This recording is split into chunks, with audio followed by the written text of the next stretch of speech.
YouTube! What it do? It's your boy Young Sorrels here back with another video. In today's video, we're going to be going over Michael Burry's $4 million inputs against the stock market. I'm a bit late to this topic, guys, but I just want to put my 2 cents into it. And could he repeat what he did in 2008, but with the stock market instead of bonds? Let's check it out. So as you can see here, he's currently down on this position as he bought these way over here, and the stock market obviously is nearing all-time highs. But I think this is interesting that he made this trade, as it shows that everybody's thinking that the market is going to hit all time highs. Michael Burry's just like, no, fam, short the market, short the bonds. He actually shorted the bonds earlier last year and this year. We're going to get into that. But for now, Michael Burry's short position, what this means for the stock market, that's not good. If the big short, the guy who predicted 2008, then it's not a good day when he's betting against the stock market. And speaking of that, let's see how much he made from his short against the bonds. He made $100 million from himself and $725 million for his investors. That is insane, guys. So, moral of today's story, bet on yourself, because this man, everybody thought he was going to be wrong until he was right. People call him a broken clock, and he might be a perma bear, all this sort of stuff. But as you can see from his performance, the perma bear does pretty well for himself. 312% over the past 10 years, 185% over the past 5 years, and 140% over the past 3 years. So, guys, he may be a perma bear or whatever people want to call him, this, and that, but the proof is in the pudding. This guy, he makes a lot, and when he puts out a big bet against the market, you might want to be paying attention. Let's take a look at what happened in 2008 when he decided to short the bonds. This is very accurate, or very similar, I should say.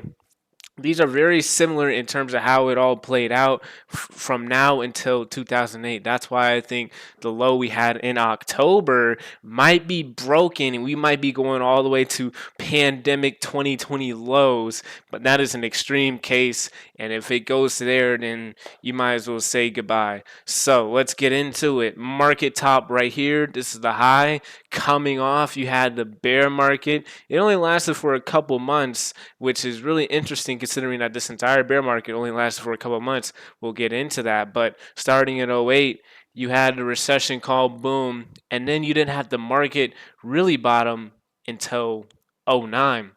So that is very interesting that they called the recession in 08 and didn't have it bottom until 09. Because if you look at it like that, you were in a bear market before the recession. Well, you were hitting all-time highs right before the recession started. So you got to keep that in mind when looking into these. Even though 08, 2000, all these different events may be different, there are clues within inside of these historical events that you can take away from and say, okay, this is what's going to happen this time. It may be different next time, but it's never different in the investment world, guys. So to get that out your head right now, there is no it may be different. The market is going to have a downturn similar to this, whether that's a year from now, whether that's 6 months from now, whether that's 2 years from now. It will happen. So you got to be prepared and stay on your toes. And then if we take a look all the way back until now, you had the top right here, you came down, you had the bear market, and then you had the double bottom from, as you can see here, and then you broke out all-time highs. Now that's pretty similar to what happened here in 08 and 09. You came off boom, you tried to hit a high, you couldn't do it. You came down, broke out a little bit, and then you sold it all off. That is why I believe we are bound to go even lower. As you can see back here, once you came up here, you bounced off, boom. You didn't hit the all-time high to go back to it.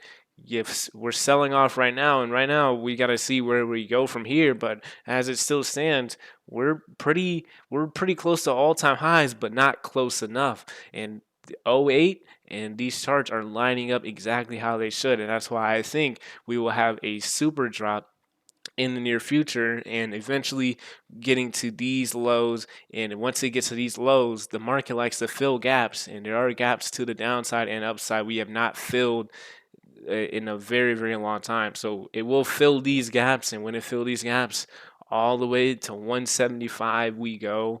And yeah, that's pretty much it. Now, you may be thinking to yourself, that's a bad thing. The market's gonna, guys, listen. You want to actually have a correction like this, because that means you can get in when you're not getting in right here. Your gains are gonna be limited if you get in right here versus you got in right here.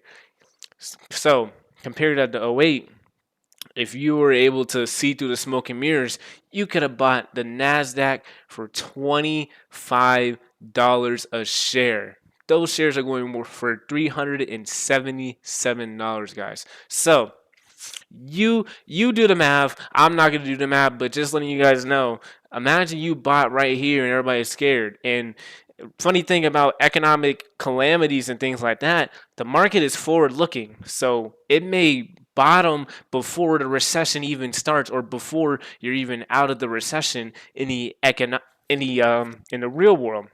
The housing market didn't bottom until '08, and look where you were at '08. All the way back to where the bear market started. So you got to keep that in mind when it comes to that. Housing market didn't even bottom till '08, and you're where the bear market started. So you got to put that into perspective. The market is forward looking. So just because things are bad now or good now, that doesn't mean things can shift in an instant and things like that. So you always got to stay on your toes and stay on your feet, and you will be okay within these markets. But guys, that is it. If you enjoyed the video, like, comment, and subscribe. It's a little short video today. I'm going to be going over what to expect within the markets coming into next week after this Labor Day. So keep that in mind and be on the lookout for that video. As always, it's your boy Young Soros out.